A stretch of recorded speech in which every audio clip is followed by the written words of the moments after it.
todo aquele que o Pai me dá, esse virá a mim, e o que vem a mim, de modo nenhum o lançarei fora. Benditas são as palavras do Senhor Jesus, que nos convidam a nos aproximarmos da majestade do Pai.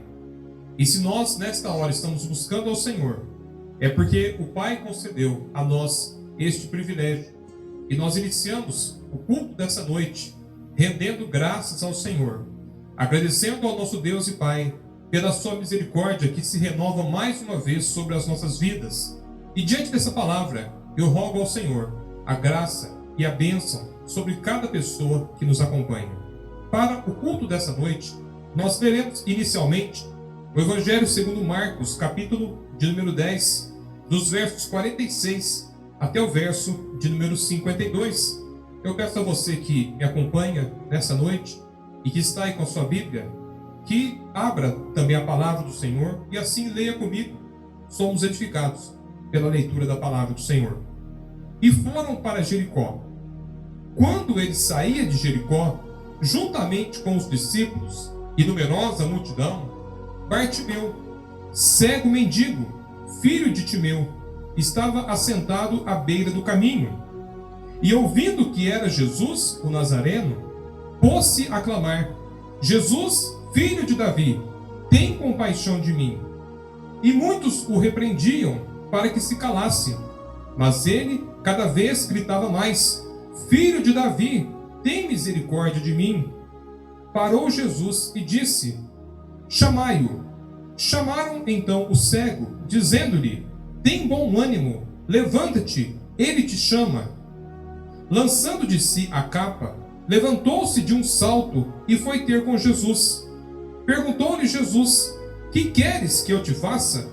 Respondeu o cego: Mestre, que eu torne a ver. Então Jesus lhe disse: Vai, a tua fé te salvou. E imediatamente tornou a ver e seguia a Jesus estrada fora. Este milagre maravilhoso, Jesus cura Bartimeu da sua cegueira, dá a ele a oportunidade de ver as belezas que o cercavam, mas que naquele momento lhes eram escuras. Por mais que ele olhasse, por mais que ele tentasse enxergar, ele só via trevas, só via escuridão por todos os lados, até que a sua vida mudou completamente, quando ele ouve falar a respeito da proximidade de Jesus. Jesus estava passando ali, e ele clama ao filho de Davi: tem misericórdia de mim. Jesus teve misericórdia dele. Jesus o chamou. Jesus lhe perguntou: que queres que eu te faça? E Bartimeu expõe a sua grande necessidade: Mestre, que eu torne a ver. E Jesus cura, de tal maneira que ele pode novamente ver. E aí ele segue Jesus estrada fora. Tanto tempo depois, aqui estamos nós, diante do Mestre, diante do Senhor Jesus, que tem autoridade sobre todas as enfermidades, que tem autoridade sobre todos os poderes. Jesus mesmo disse: toda a autoridade me foi dada no céu e na terra. E é diante desse Jesus maravilhoso que nós nos colocamos nesta noite. É a esse Jesus que nós exaltamos. É a esse Jesus que nós bendizemos. Nós vamos louvar ao Senhor, reconhecendo que somente Ele é digno de ser adorado, exaltado, com toda alegria, com todo fervor do nosso coração. Jesus disse que Deus, o Pai, Ele procura adoradores que o adorem em espírito e em verdade, que assim nós possamos louvar ao Senhor.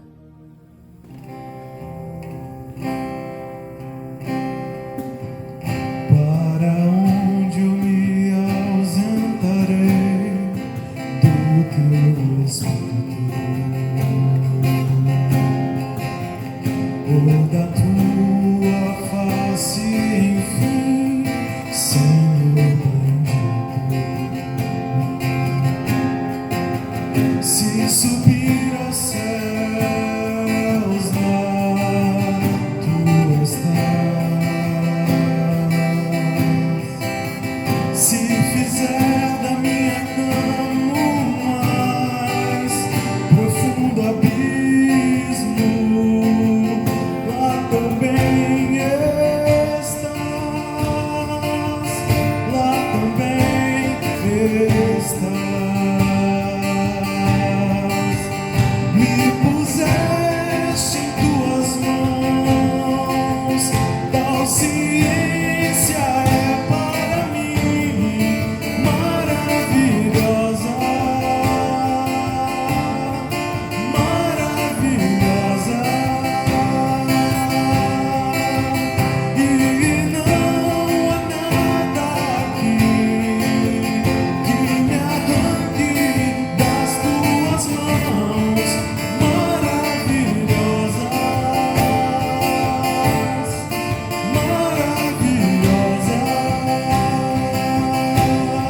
que abriu o mar vermelho e o seu povo fez passar, que da rocha água limpa fez brotar.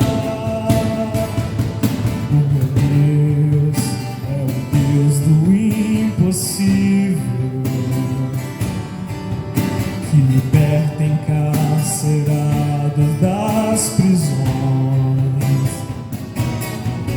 faz estéril mãe de filhos, exala a alma dos feridos e dilata o amor nos corações, que dá vista aos cegos e aos surdos faz ouvir, faz a tempestade se acalmar, andou sobre o mar e aos mudos fez falar, paralíticos e coxos fez andar.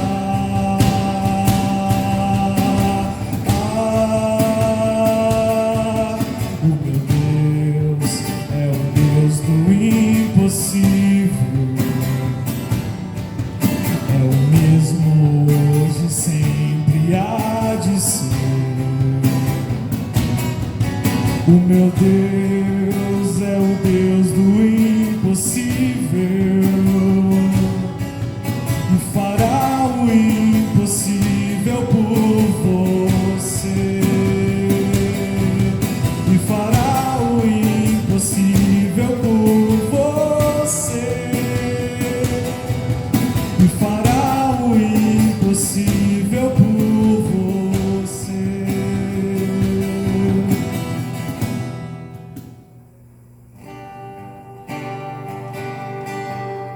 Cada estrada que eu andei, eu pensei daria certo. Toda terra em que habitei terminou em um deserto. Quando Deus achou-me em trevas, disse: haja luz. Quando Deus achou-me em guerras, disse: haja paz. Quando Deus achou-me em negras nuvens de tribulações, fez nascer um arco-íris no céu do meu coração. Toda vez que eu tive sede, Ele deu-me de beber. Água viva, deu-me de beber.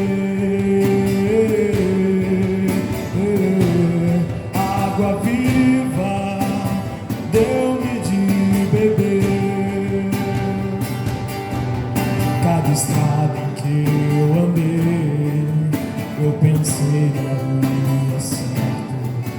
Toda terra que habitei terminou em um deserto.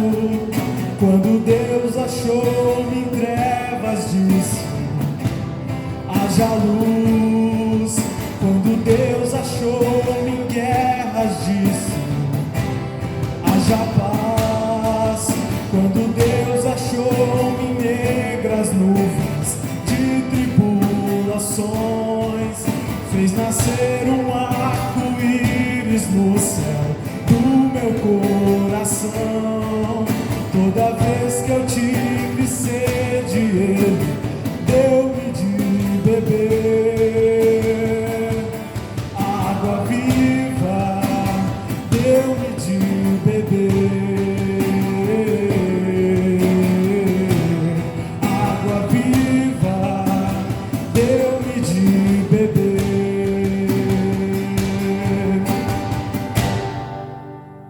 Dando continuidade ao culto nesta noite, eu quero convidá-los a que acompanhem a leitura do Evangelho segundo João, capítulo 6, dos versos 66 até o verso de número 69, e diz assim: à vista disso, muitos dos seus discípulos o abandonaram e já não andavam com ele. Então perguntou Jesus aos 12: porventura, quereis também vós outros retirar-vos? Respondeu-lhe Simão Pedro: Senhor, para quem iremos? Tu tens as palavras da vida eterna, e nós temos crido e conhecido que tu és o Santo de Deus. Que Deus fale conosco através da sua palavra. Esta palavra foi escrita para o nosso ensino. O mesmo João que registra essas palavras que acabamos de ler vai escrever no final deste seu registro do Evangelho que Jesus fez muitos outros sinais e milagres além daqueles que foram registrados, mas que esses que foram por ele registrados foram para que nós creiamos em Jesus, e crendo nele nós tenhamos vida em seu nome. Que essa palavra, a palavra de vida, possa falar ao nosso coração, e que nós, na nossa pequenez e fraqueza, que nós possamos ser tomados por toda a plenitude do Espírito de Deus, que é quem nos conduz a toda a verdade. Que Deus fale assim ao nosso coração. Se nós observarmos os dois textos lidos nessa noite, o primeiro lá em Marcos fala a respeito do momento em que Jesus se encontra com aquele cego chamado Bartimeu. E Jesus manda chamá-lo. E Jesus lhe pergunta: o que queres que eu te faça? E ele responde, apresentando diante de Jesus a sua necessidade. Talvez seja isso o que muitas pessoas busquem hoje. Talvez hoje muitas pessoas estejam à procura de ver os seus problemas resolvidos por Jesus. Sabem que Jesus tem todo o poder, que Jesus tem toda a autoridade. E sabendo disso, o procuram das mais diversas formas, para que as suas lutas e dificuldades sejam contempladas pelo poder do Senhor Jesus. O segundo texto fala a respeito de palavras que Jesus proferiu às multidões que o seguiam. Palavras que foram consideradas duras, porque aquelas pessoas não estavam preparadas para ouvir aquilo que Jesus estava ensinando. Talvez isso fale um pouco a respeito daquilo que muitas pessoas hoje têm experimentado ao aproximar-se de Jesus e ao conhecer de fato o Evangelho do Senhor Jesus. Não apenas aquilo que lhes agrada, não apenas aquilo que querem saber, mas aquilo que Jesus tem a nos ensinar. Jesus tem muito a nos ensinar. Ele não quer apenas que nós sejamos libertos das nossas dificuldades momentâneas, porque Ele sabe que nós temos um mal muito maior do que os problemas que nos cercam hoje. Ele sabe que a nossa alma, ela necessita ser completamente restaurada por Ele. E quando Jesus, diante daquela multidão, conforme está registrado aqui no capítulo 6 de João, Jesus traz um discurso que é duro. Diz o versículo 60: muitos dos seus discípulos, tendo ouvido tais palavras, disseram: duro é este discurso, quem o pode ouvir? E essas pessoas começam a se afastar, e essas pessoas abandonam Jesus. É importante nós observarmos que esse discurso de Jesus, ele seguiu dois episódios muito importantes, que estão também aqui no capítulo 6 de João. O primeiro deles é quando Jesus multiplica pães e peixes, e alimenta uma grande multidão, de mais de 5.000 pessoas, porque 5.000 eram apenas os homens que estavam ali, sem contar as crianças, sem contar as mulheres. Muitas pessoas se alimentaram. Logo depois, Jesus, ele passa de um lado do lago de Genezaré, ou mar da Galileia, para o outro, não em um barquinho, mas andando por sobre a água.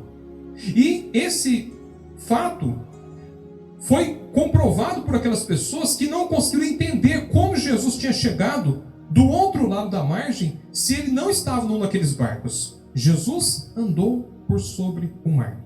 Milagres extraordinários. Milagres que mexem com a nossa imaginação. Talvez você que me acompanha traga nesse momento na sua mente imagens. Jesus multiplicando os pães e peixes, abençoando aquele alimento e mandando que os seus discípulos os distribuíssem às pessoas que estavam ali assentadas.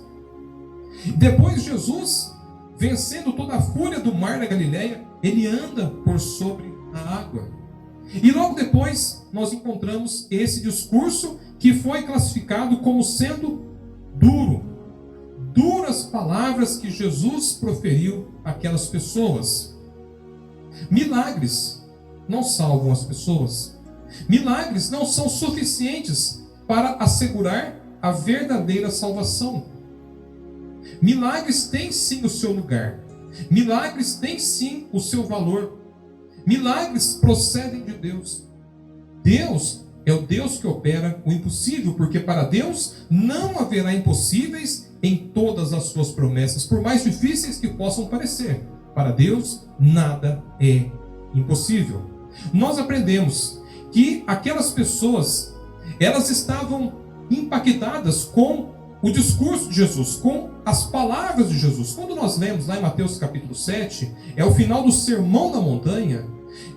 O registro de Mateus é que aquelas pessoas, elas estavam maravilhadas de tudo aquilo que Jesus havia ensinado. As pessoas se impressionavam com aquilo que Jesus ensinava.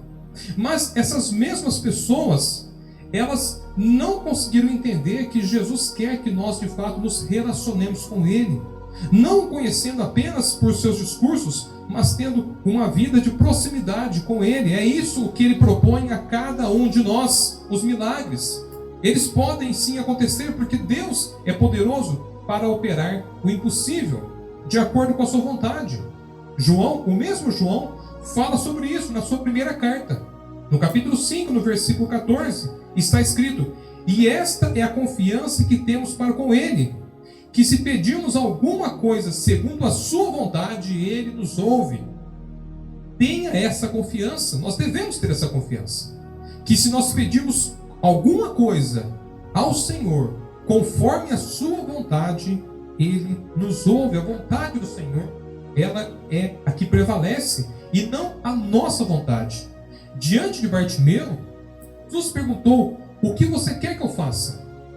E quando ele expõe a sua necessidade, Jesus, que estava ali, naquele momento, para curar aquele homem, Jesus ouve o seu pedido e Jesus lhe oferece aquilo que ele tanto precisava e que só encontrou de fato diante do Senhor. Algo mais importante do que presenciar, experimentar e ser abençoado por milagres. Jesus quer que nós sejamos salvos. Jesus quer que nós sejamos restaurados para um relacionamento verdadeiro com o Senhor. Um verdadeiro relacionamento entre pai e filhos.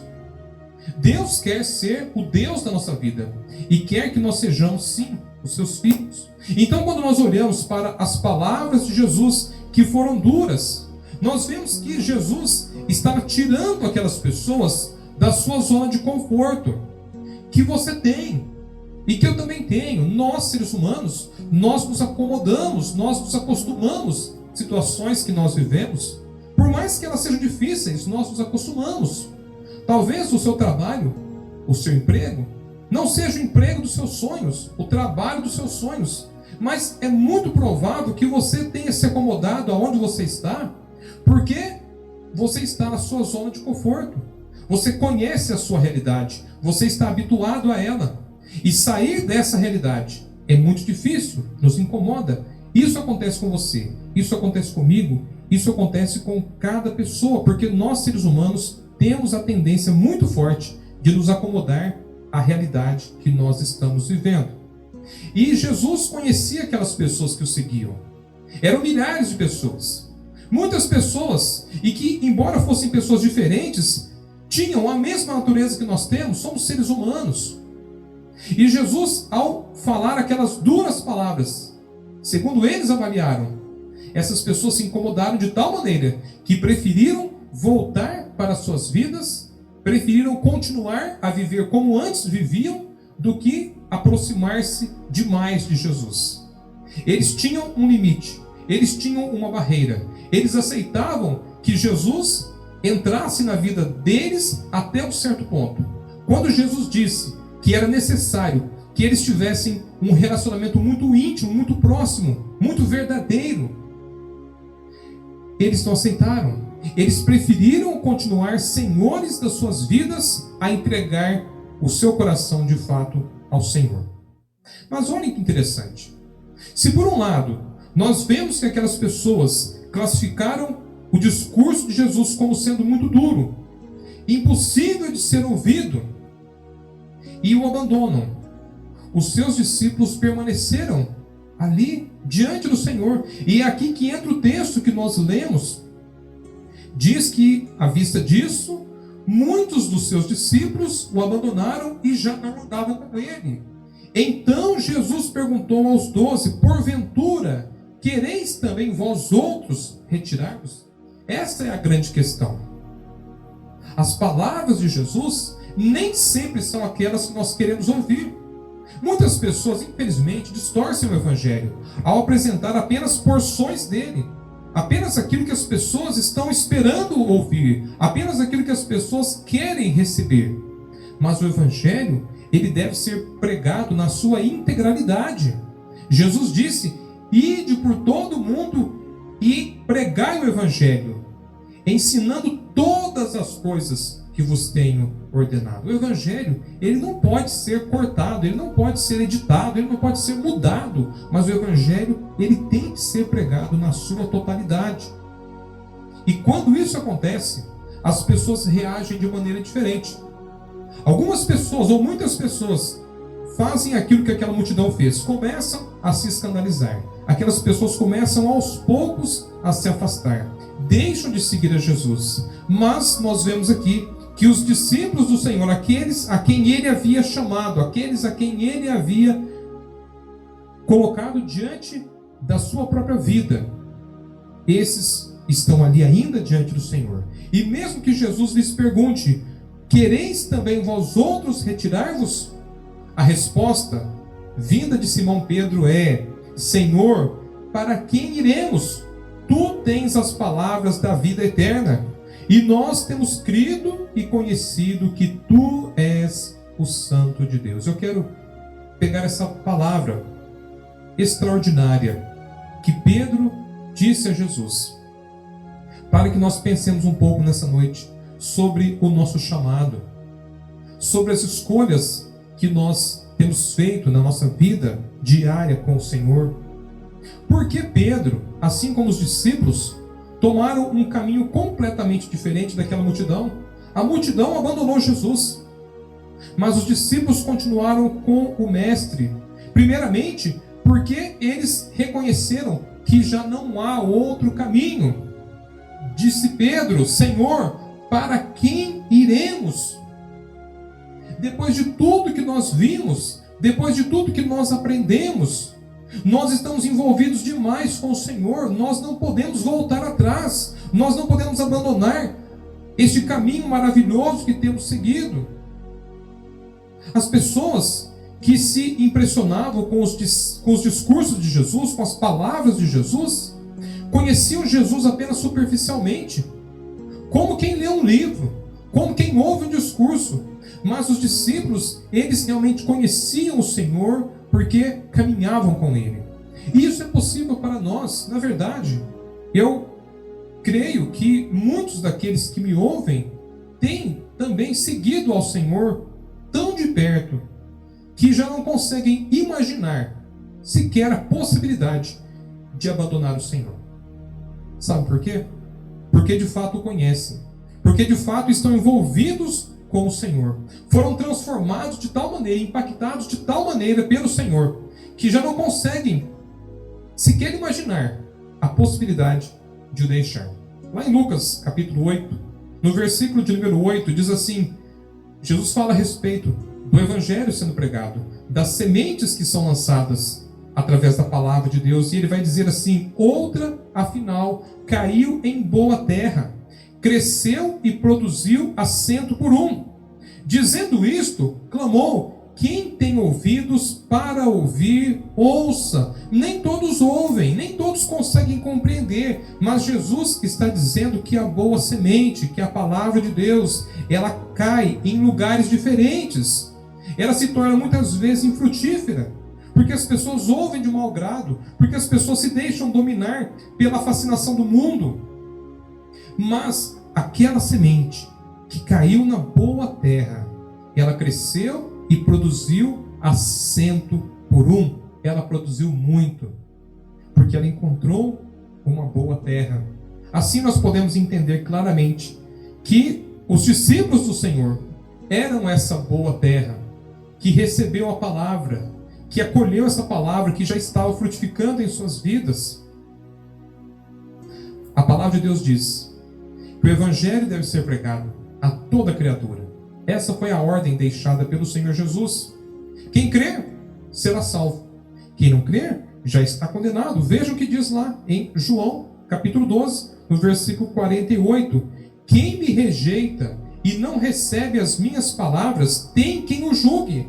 A própria palavra que tenho proferido, essa o julgará no último dia. Nós temos uma responsabilidade para com a palavra que nós temos ouvido, a palavra de Deus. E é essa palavra que deve frutificar no nosso coração. E isso vai acontecer à medida que nós nos envolvermos mais com o Senhor. Eu espero que essa mensagem, a mensagem dessa noite, esteja chegando a pessoas que são como essa boa terra, que têm recebido essa palavra com alegria, e essa palavra tem frutificado. E a minha palavra para você nessa noite é: envolva-se cada vez mais com o Senhor. Envolva-se até que você não tenha sequer a possibilidade de voltar atrás. Envolva-se diariamente com o Senhor. Faça do Senhor o seu melhor companheiro, o seu verdadeiro amigo em cada momento da sua vida, aquele em quem você realmente confia. Então, para os discípulos de Jesus, já não havia outra alternativa, não tinha outro caminho a não ser continuar com o Senhor. Disse Simão Pedro: Senhor, para quem iremos? Eu espero que nessa noite você possa dizer o mesmo aí na sua casa: Senhor, para onde eu posso ir? Eu não posso ir para nenhum outro lugar, porque somente o Senhor é o caminho. Ele diz ainda: Tu tens as palavras da vida eterna. Tu tens as palavras da vida eterna. O objetivo de Jesus vir a esse mundo é nos trazer vida, e vida em abundância. Se o ladrão vem somente para roubar, matar e destruir, Jesus veio para que nós tenhamos vida, e vida em abundância. Embora, naquele momento, os discípulos ainda tivessem alguma dificuldade de entender a grandiosidade do plano de Deus ao enviar o seu Filho Jesus a este mundo, em alguns momentos eles mostram isso, que a compreensão deles ainda não era muito clara. Mas eles conhecem que somente em Jesus havia palavras de vida eterna. E hoje, nessa noite, nós reconhecemos da mesma forma que não há outro nome, não há outro caminho, porque Jesus é o caminho, a verdade e a vida. Esta é a mensagem do Evangelho, a mensagem que nós anunciamos, a mensagem que você tem ouvido, porque essa mensagem nos traz segurança, essa mensagem nos traz paz, essa mensagem conforta o nosso coração, nos alenta e nos faz olhar para o amanhã com muita tranquilidade, porque nós sabemos que Deus está tomando conta daqueles que lhe pertencem. Há muitos caminhos nesse mundo, há muitas alternativas, há muitas possibilidades que as pessoas têm o direito de escolher, mas a Bíblia adverte em Provérbios capítulo 16, no versículo de número 25, que há caminho que parece direito ao homem, mas afinal são caminhos de morte. Não é apenas um caminho, mas são caminhos, são muitas possibilidades que existem, as mais variadas. Mas no final, são caminhos de morte, porque só há um caminho verdadeiro, só há um caminho que leva até o Pai, e esse caminho é o próprio Senhor Jesus. A única possibilidade é nós termos de fato comunhão com o Senhor, é vivermos de fato uma vida de participação com o Senhor. É muito importante você, cristão, ter o foco certo na sua vida. É você ter um objetivo a ser alcançado, é você ter uma meta, e esse objetivo tem que ser Jesus, tem que ser uma vida de comunhão e de conformidade com o Senhor. Esse deve ser o seu objetivo. Esse tem que ser o nosso objetivo. Vivemos para o Senhor. A Bíblia nos aponta esse caminho. Como o apóstolo Paulo disse, nós devemos olhar firmemente para Jesus. Ele é o autor e consumador da nossa fé. Nós precisamos ter os nossos olhos voltados para o Senhor Jesus. Vivemos em um mundo, em uma época, em que as palavras já não têm mais o peso, o valor que tinham antigamente. Mas, diante dessa realidade que nós vivemos, é importante nós reconhecermos que nós temos ouvido palavras que são eternas. Não são palavras passageiras que podem mudar de um momento para o outro de acordo com a circunstância. Há muitas pessoas que usam as palavras apenas para trazer de alguma forma vantagem, trazer de alguma forma benefício, que na verdade não estão pautados na verdade. Todos nós estamos diante de muitos discursos que muitas vezes são belos, mas que na verdade destituídos de toda a verdade. Veja o que diz em Marcos capítulo 13, versículo 31: passará o céu e a terra, porém as minhas palavras não passarão. Porém as minhas palavras não passarão. Vivemos uma época em que até mesmo palavras verdadeiras, quando tiradas do seu contexto, mostram que são falhas, mostram que já não tem mais validade. Mas a palavra de Jesus, ela é a mesma. A palavra do Senhor, ela é eterna. Passará o céu e a terra, porém as minhas palavras não passarão. E Pedro sabia disso. Por isso ele disse a Jesus: Senhor, para onde iremos? Para quem iremos? Só tu tens as palavras de vida eterna. Nós podemos nessa noite afirmar da mesma forma que Pedro afirmou, diante do mesmo Senhor Jesus, nós podemos afirmar que só Ele tem palavras de vida eterna. Que essas palavras estejam no nosso coração. Mas eles tinham ainda uma outra certeza. No versículo 69 diz: e nós temos crido e conhecido que tu és o Santo de Deus. Nós temos crido e conhecido que tu és o Santo de Deus. Pedro não tinha dúvidas. Tudo aquilo que ele havia visto, tudo aquilo que ele havia ouvido, tudo aquilo que ele havia presenciado com o Senhor, fez com que ele de fato cresce e conhecesse a Jesus. Este é o ponto mais alto do nosso relacionamento com o Senhor. Este relacionamento, conforme Pedro teve, de crer e conhecer a Jesus, é o que deve acontecer com cada um de nós. Devemos crer e conhecer Jesus de tal maneira que os nossos medos desaparecerão, as nossas dúvidas não mais existirão, porque nós saberemos de fato em quem nós temos confiado. Nós saberemos em quem nós temos depositado o nosso tesouro.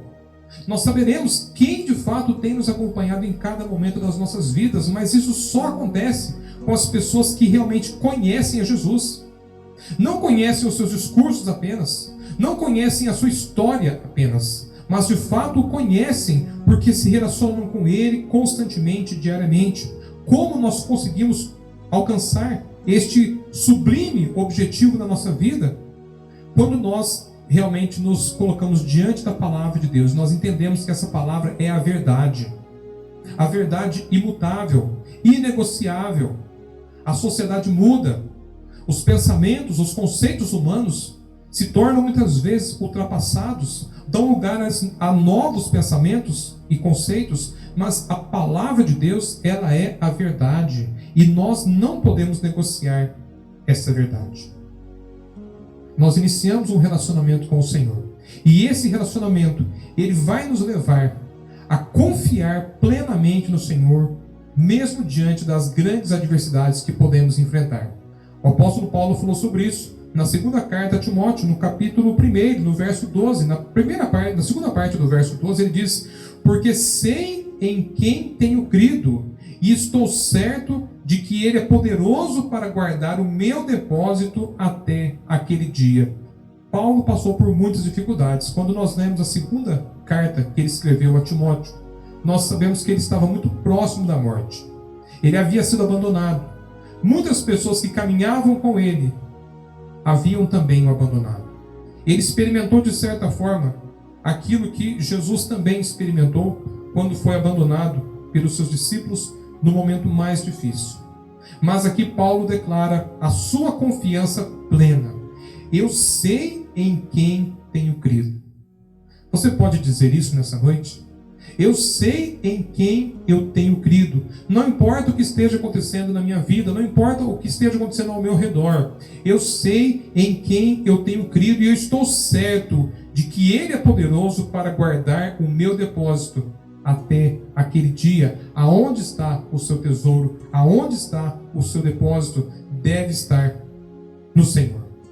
Ele é fiel para nos guardar até o último dia. Jesus está pronto para tomar conta da nossa vida. Quando nós lemos lá no Salmo 34, no verso 8, Deus nos propõe uma prova. Ele diz: ó, provai e vede que o Senhor é bom. Bem-aventurado o homem que nele se refugia. Deus pode dizer isso, porque Ele é plenamente confiável. A sua palavra é imutável. E você que confia nessa palavra, você pode fazer essa prova, você verá diariamente que de fato o Senhor é bom, que Ele abençoa, que Ele protege, que Ele guarda aqueles que nele se refugiam. Bem-aventurado o homem que nele se refugia. Com Jesus, nós temos a certeza de quem nós somos. Nós somos filhos de Deus. Foi Ele quem nos chamou. Conforme nós mencionamos no início do culto dessa noite, todo aquele que o Pai me dá, esse virá a mim, e o que vem a mim, de modo nenhum o lançarei fora. Nós somos chamados pelo Senhor. Nós sabemos onde nós estamos nos planos de Deus. A nossa vida não é um acidente, a nossa vida não é uma coletânea de circunstâncias fortuitas. Não, nós estamos vivendo a vida que Deus tem proposto a nós, se nós estamos confiando nele, vivendo para Ele. Nós sabemos para onde nós vamos. O Senhor tem guardado a nossa vida e Ele nos protegerá até aquele dia. Eu quero finalizar essa palavra dizendo que, ao ouvirmos a palavra do Senhor, ao conhecermos ao Senhor, nós temos duas escolhas.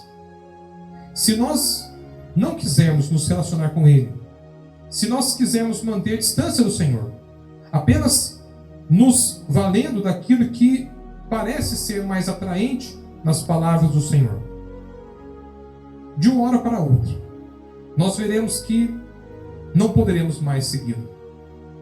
E aos poucos faremos como aqueles discípulos fizeram. Se escandalizaram, acharam duro demais o seu discurso e se afastaram. Mas nós podemos e devemos ser como os 12 a quem Ele chamou, especialmente aos 11 que permaneceram com o Senhor, mesmo diante das dificuldades, mesmo diante das incertezas, porque até aquele momento eles não compreendiam plenamente aquilo que Jesus estava ensinando, mas eles sabiam que não havia mais como voltar para trás. Eles estavam definitivamente envolvidos com o Senhor. Eles sabiam que somente Jesus traz palavras de vida eterna.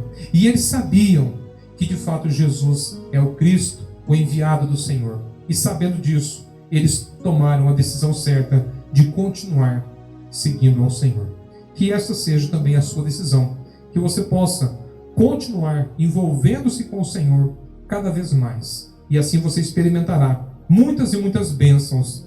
Porque o Senhor, Ele abençoa, Ele protege, Ele cuida daqueles que nele se refugiam. Que Deus nos abençoe. Eu quero orar neste momento por cada pessoa que me acompanha, você que permaneceu até agora comigo, que você possa alcançar do Senhor as mais ricas bênçãos.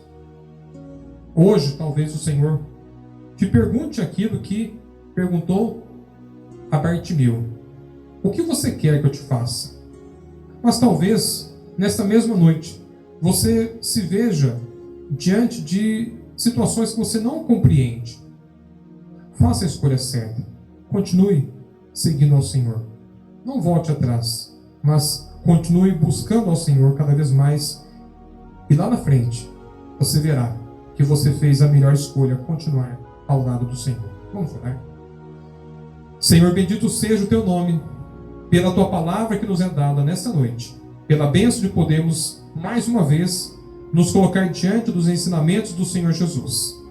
E nós reconhecemos nesta hora o teu amor para com cada um de nós, porque o Senhor nos chamou para uma nova vida, uma vida de participação com o Senhor Jesus. Foi Ele mesmo quem nos chamou, não apenas para o conhecermos através de suas palavras, através de seus muitos milagres, mas para que pudéssemos andar após Ele, seguindo ao Mestre passo a passo. Senhor, esta é a decisão que nós tomamos nessa noite, de seguir ao Senhor Jesus, de andar em seus caminhos, de aprender com Ele, e que nos momentos de dificuldades, nos momentos adversos, nós possamos continuar seguindo a Jesus, porque nós saberemos que não há outro caminho, não há outra forma de vivermos, senão aos pés do Senhor. Abençoe as pessoas que me acompanham, abençoe a igreja do Senhor, que passa por esse momento de muitas incertezas, que a paz do Senhor esteja em seus corações, para que, crendo e confiando no Senhor, possam continuar a testemunhar a respeito de Jesus, que é o caminho, a verdade e a vida. Eu oro assim, no nome do Senhor. Amém. Que a paz do Senhor esteja com cada um de vocês. Ao final deste culto, quero deixar aqui os meus parabéns a todas as mães que me acompanham, a todas as mães que têm também o privilégio de conhecer ao Senhor Jesus. Acredito que quando nós nos envolvemos com Jesus, quando nós reconhecemos ao Senhor, nós entendemos de uma maneira mais ampla aquilo que significa ser mãe. Que Deus assim possa agraciá-las em cada momento. Deus abençoe a todas as mães.